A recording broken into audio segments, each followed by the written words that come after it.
So get this down and then I'll explain what it means by doing some examples. Yes? Okay. So for example, if you have this summation here.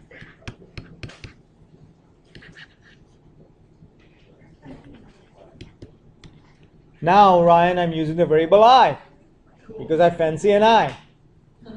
Haha. Okay? I for ice cream.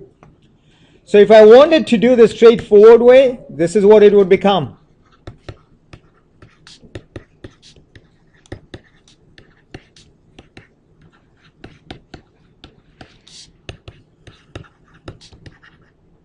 Is everybody with me on that? However, this part, okay, this part, what's multiplication? Yeah, where? Yeah, of course. Sorry? It's 5i squared, right? So you're multiplying 5 times I squared, right? Yeah. So this one here is saying, hey, I can pull the 5 out of there and instead just have an I squared in here. Because now look what this looks like.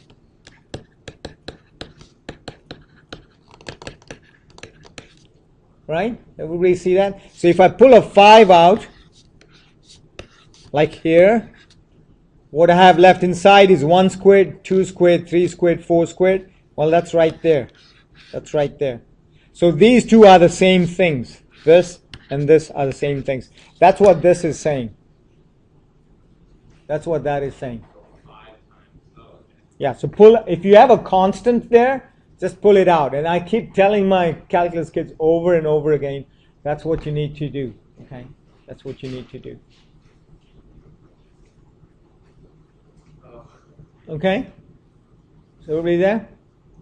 See now you got it? Okay.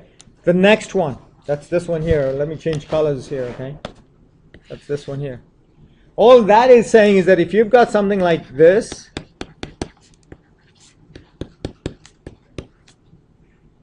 then you can write it, split it up.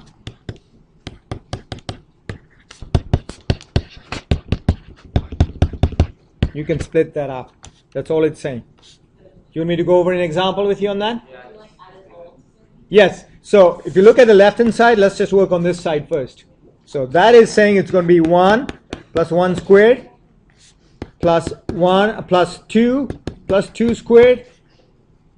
Right? I'm putting I equals 2 in there.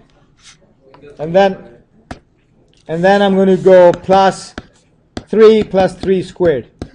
Are you guys paying attention here? Then you guys ask me questions because you need to pay attention, okay? All right, 3 plus 3 squared. You with me on that? So that's the left hand side, okay? Let's go to the right hand side. The right hand side says that, oh, cool. Did you get it up? No.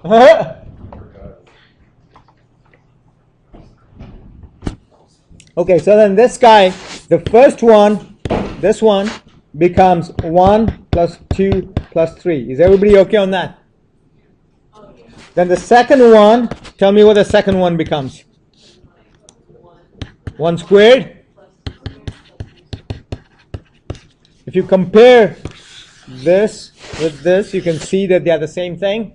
Because here's your 1 plus 2 plus 3, which is right there. Okay? And then here's your 1 squared plus 2 squared plus 3 squared, which is right there. Okay, so the two things are equal, in other words. So in words, what you want to do is you want to say, hey, if you've got a summation over a plus or a minus, you can split the summation up. You guys okay on that? Yeah? Am I going too slow here or what? Well, there's a lot of BS going on at the back and everywhere. Don't worry about that example. Okay. Okay, so now we come up to what I call infinite series, okay? So again, remember a series. Oh, why am I inflicting pain on you? Oh, very simple reason. You chose to come to school. I chose to be your teacher. We met, and boom, there was an accident. Yeah, and someone got killed in the process. Not me. Yeah, you know, this is being recorded, so hopefully your mom's watching this as well, and I'm calling on you. Oh, mommy, Dia's not behaving herself. She doesn't watch YouTube? Oh, I can teach her really easy. She sits right across in the other side of the room. So, hey. Okay, so remember what I told you earlier, okay? A sequence is a bunch of numbers with a pattern. A series is the sum of those numbers, or a sum of a sequence.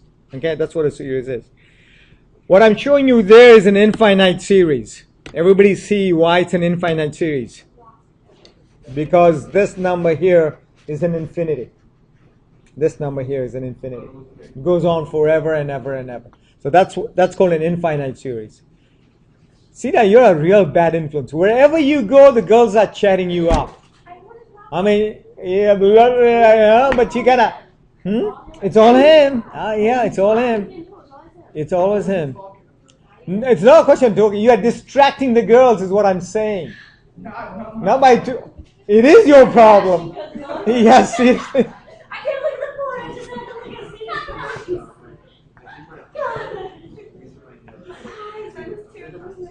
Okay, you guys get infinite series? Okay, we're going to see some examples that are hardcore rather than just kind of algebra kind of stuff, okay? We'll see some numbers. So that's an infinite series. This one is called a finite series. Does everybody get the connection between the two? Why is this called a finite series? Because it's an n instead of infinity. In other words, n is some number. You got a finite number of numbers. Yeah, you can think of it that way. The reason why I'm kind of talking about this is that in your homework, some of your homework problems are asking you find the 150th partial sum of this series. Okay, find the 150th partial sum of this series. It's fairly easy, okay, because your 84 does it all for you. Yeah, I'll teach you in a minute. Okay, so you guys get the difference between infinite and finite. You guys okay on that? All right, first example. Here's an infinite series. So write this down and let me explain to you what that means. Okay. So what do I do with the 4? That's right. You use the first property and pull it out. Is everybody with me on that? Yeah? Then when k is 1, does everybody see how you get 0.1? Do I need to explain that? 1 over 10. Yes, and then when k is 2, I get 0.01. Is everybody there? When k is 3, what do you think is this answer here inside the parentheses there? How can that be? Isn't 0.1 plus 0.1 0.1